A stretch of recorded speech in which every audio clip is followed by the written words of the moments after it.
Hi everyone, it's nice to be here. I'm very pleased today to be presenting on behalf of SERI. Our scenarios for a sustainable future.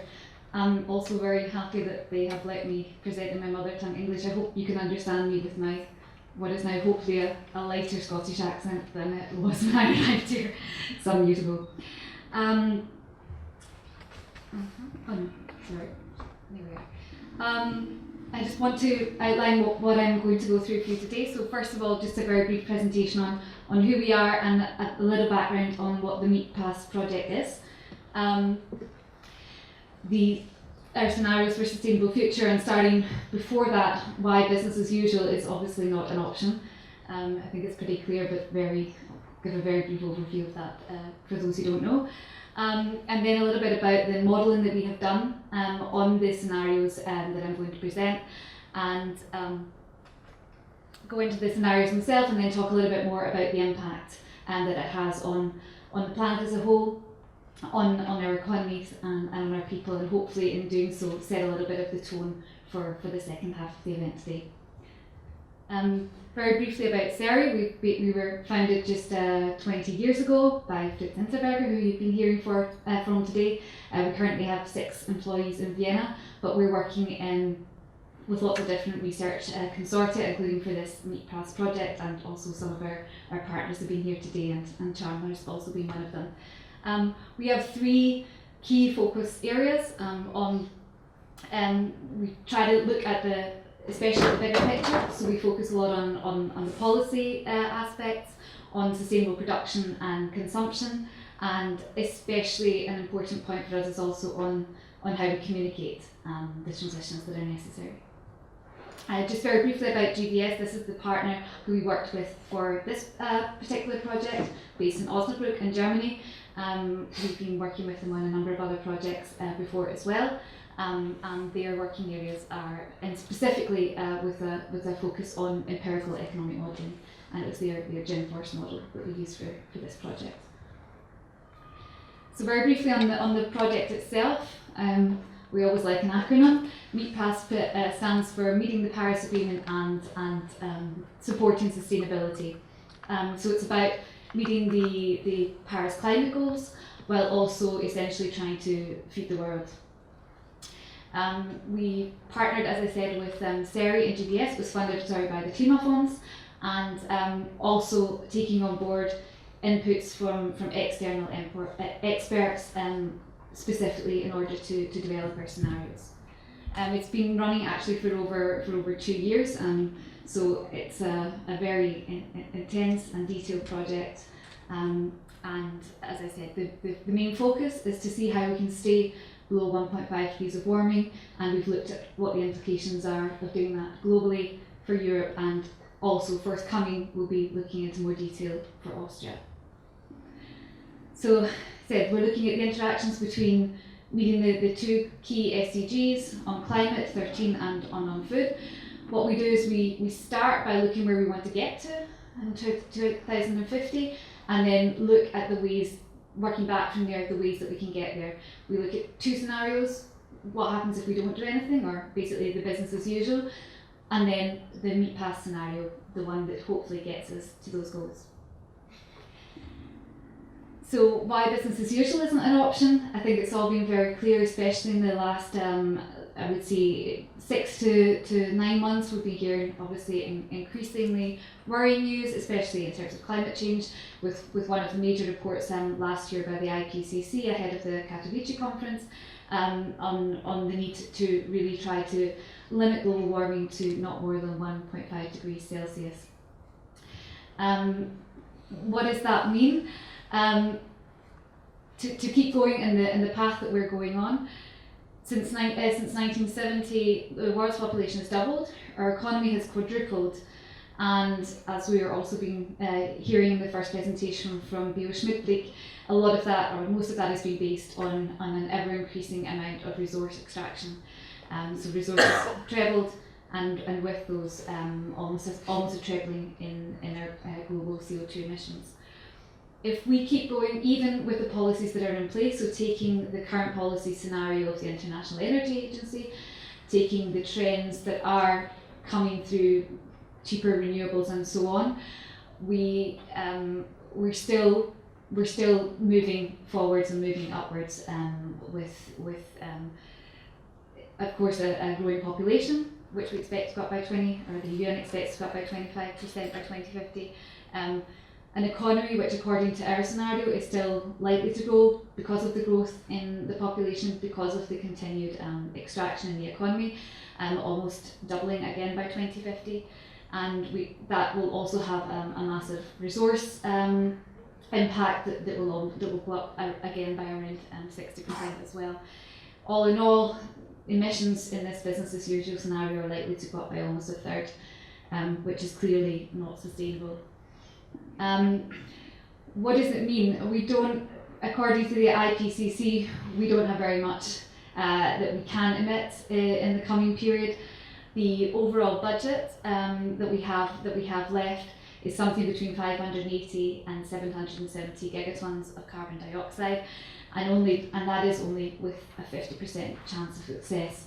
Part of that being because there are such, as we call, fat tail risks of tipping points, risks of positive feedback loops in the system that could trigger higher warning. So this is a very much a conservative and it's something that we definitely don't want to overshoot. At the moment, we're emitting about 35 gigatons of carbon per year, and according to our modelling, which if we keep on the business as usual track that I described, then we were likely to meet or burst through this budget within the next 14 to 19 years. And if we keep going into 2050, we'll almost double it. And that is a pathway to 3 degrees or warming or more.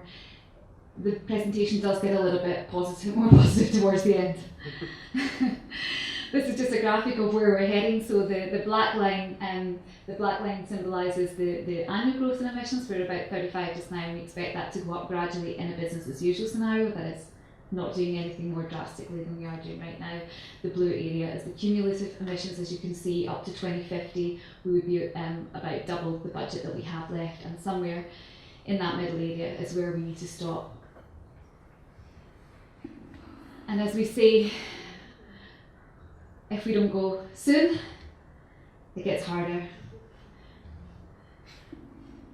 Just to go through the targets then that we set in the project. So as I said, a maximum carbon budget of about 770 gigatons. That's about 40 to 53 for the EU. If we want to reach that target, we have to go as quickly as possible downwards, and that would work out at roughly 1 tonne per person globally around the world by 2050. As I said, the sooner we start, the better the chance we have of meeting the targets. In the EU, we're currently emitting 8 tonnes per person, so it's an even higher cut that we need to get to in that time. Energy policies alone are not enough. This is something that we've certainly found over the years in our research, and I think it's becoming increasingly clear. About 50% of emissions, according to the International Resource Panel, are associated with extraction, production and use of resources. And about 11 come from deforestation, so the forests that need to be cleared in order to get those resources. Agriculture and resource extraction as well are responsible for almost 90% of water stress and biodiversity loss. And you may have heard recently about the UN's summary report on biodiversity, that we're in danger of losing over 1 million species in the next decades. So that's also something that needs to be borne in mind.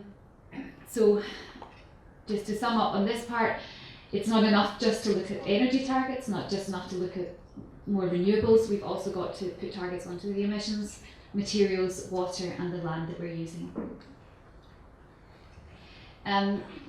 Just to explain, when we talk about carbon, when we talk about the footprint, we are talking in footprint terms. We're talking of the consumption-based emissions, not just those that are associated with the production, so the direct emissions from Austria or whatever, but actually including the embodied emissions right along the supply chain. And that's not just transport, but also those related to the production. And just to see how that works out in Europe in particular, because we tend to export quite a lot of our emissions abroad, the consumption-based footprint tends to be higher than the direct one, about 6% overall, but in some countries it is larger. And the targets, as I said, we're including the land use change in the targets as well, the impact from the deforestation. And so this, in summary, the key targets that we came up with, so the ones that we have used, working back from 2050 to see how we can stay within the 1.5 degree target. The maximum of 770 gigatons of CO2, which, as I said, works out about 1 tonne per capita by 2050. About 45 gigatons of total material consumption, which would work out about 5 tonnes per person by 2050. We're almost double that today. A cubic metre of water per person, and 1.5 hectares of cropland. This comes from the planetary boundaries analysis, which says we should try to stick to not using more than 15% of the global ice-free surface of the world for cropland. We're about 12% today, so it's trying to stay within that as well. And for this project in particular, we also assume a phase out of nuclear in Europe by 2050 and globally by 2060. So the modelling, just to briefly explain what the model does. There are two components to this. There are the scenarios that SERI have been working on. These are based on over 2 years of research using expert analysis and stakeholder consultation. They are measures that are assumed to be technologically feasible. So we're not talking about moonshot technologies that don't exist. They should be feasible. Politically with the will, and also humanly possible, in that it's something that we can all do, and is not we're not asking everyone to stop eating or anything like that, although that would be good for the planet. We're also trying to meet the Sustainable Development Goals. And the way that Gen4's model works, it's a multinational input-output model. So it looks at the direct and indirect impacts on the economy. So it's not just a kind of additive, what will happen directly if we invest in renewables and the jobs and so on, but it looks right through the supply chain, all the impacts across the economy, and also accounts for rebound effects. So the model includes focus especially on the EU countries. We have 27, we didn't include Croatia because of the timing. And also the 10 most important trade partners around the world, so all the other major economies, US, China, Japan, so on. And it's broken down into the major industries by NACE sector, and also captures all the major energy carriers and the associated materials with the product flows. Model-based scenario analysis means, as I said, creating a business as usual and then looking at what could happen if we were to take a different path. So the basis of our analysis is to compare the two options. So what do we need to do? Based on the analysis that we have done through this project, we propose that we need to have 4 key changes in our economies and our societies if we're to meet these targets. We need to change the energy system, or the Energiewende. We need to move to a dematerialised factor 10 circular economy, as Bio Schmidt-Blick, far better than I could describe, the Ressourcenwende. We need to change how we feed the world, and Ernährungswende, and we need to also bring people on board and foster new lifestyles, Lebensstylwende. It's not a great help if we're still using land in the way that we are land. If we have an E factor, we need to change everything about our systems. Obviously, at the core of this is a proper price on carbon that reflects its true cost. Right now we're at 11 dollars per tonne, and we need to get to somewhere between 225 and 265, so about 240 euros per tonne. Ideally globally and as soon as possible over the period.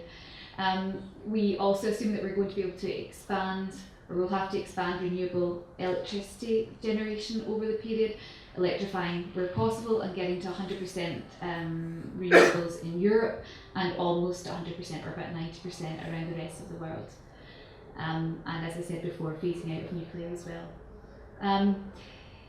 Increasing e-mobility is part of it because we can't have our transport running on the fossil fuels that we have right now.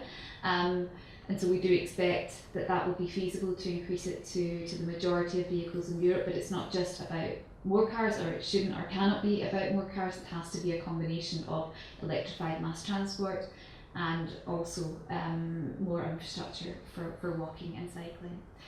And there's also so much that can still be done on energy efficiency of buildings.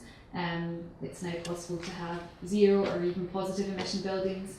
Energy efficiency is sometimes not always the sexiest topic, but certainly a lot of room nach oben.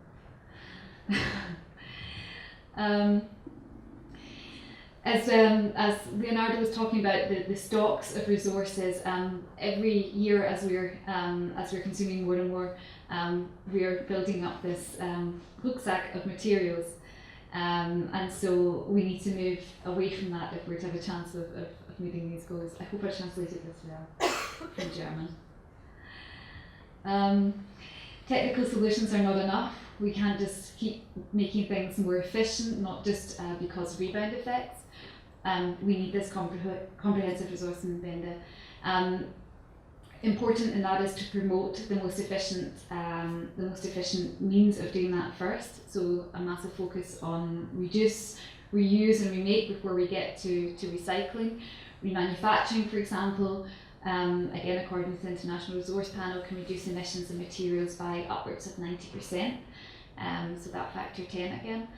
And this we propose will be done through a massive information programme. It's already starting within the EU at least, and to help businesses to understand the different business models and the different strategies to make this possible.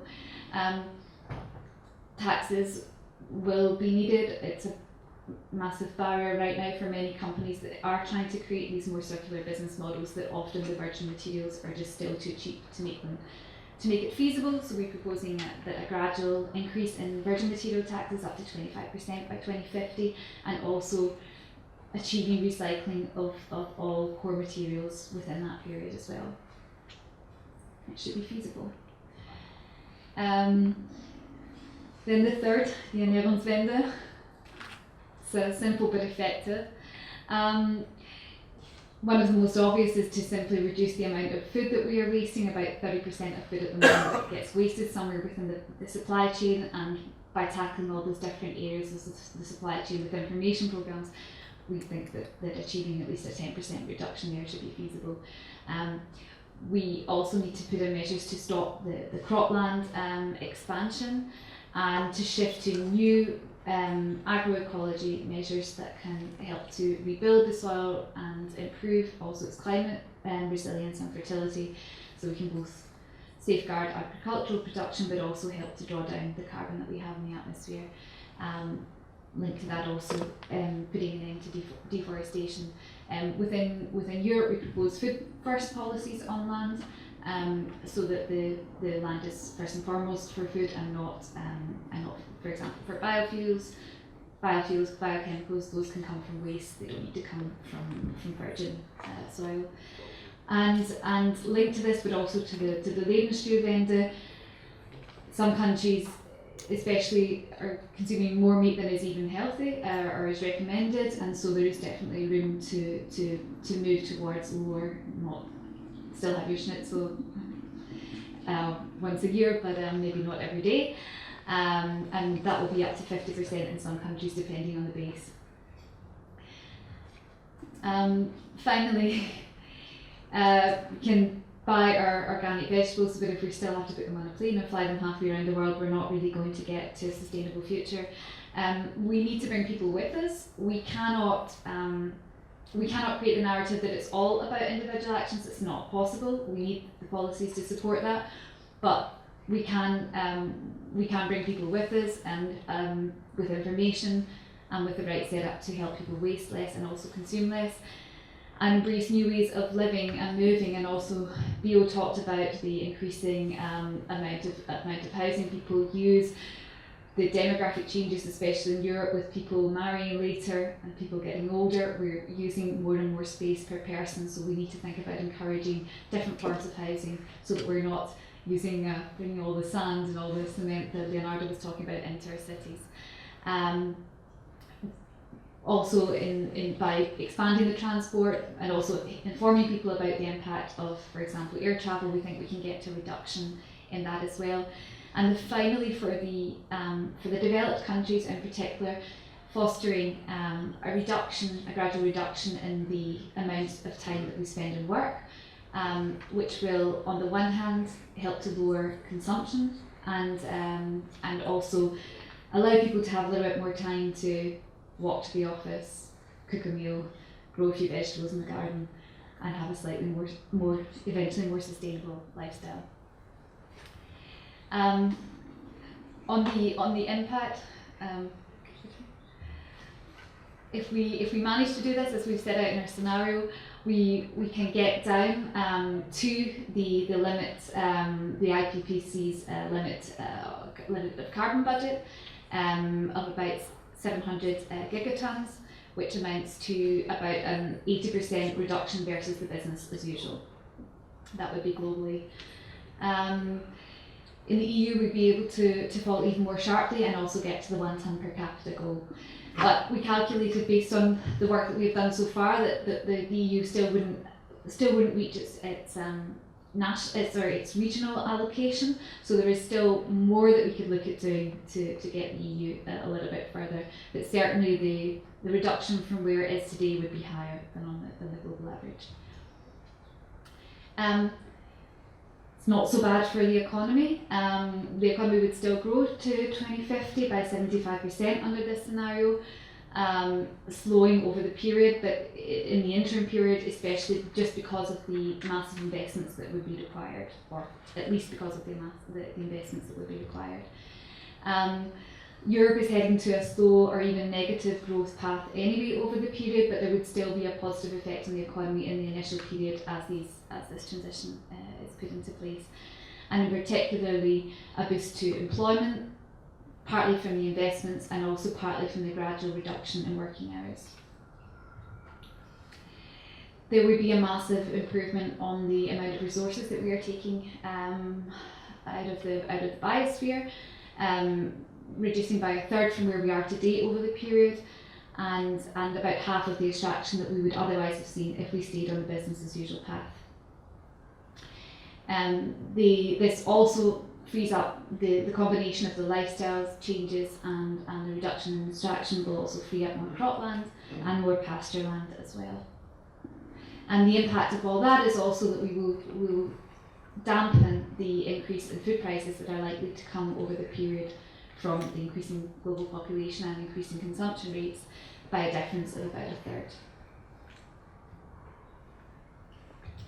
So, in conclusion, change is possible and it is even desirable, but it requires a transformation of energy, we need a dematerialised circular economy, we need to change how we feed the world, and we also need to change our lifestyles. This would have a bonus in terms of jobs in Europe, and it would still have an economic benefit. But we need to act quickly. The longer we wait, the harder it is, and the greater our risk of failure. And there will be some sectors that will lose out, and that's another question for our policymakers. Thank you very much.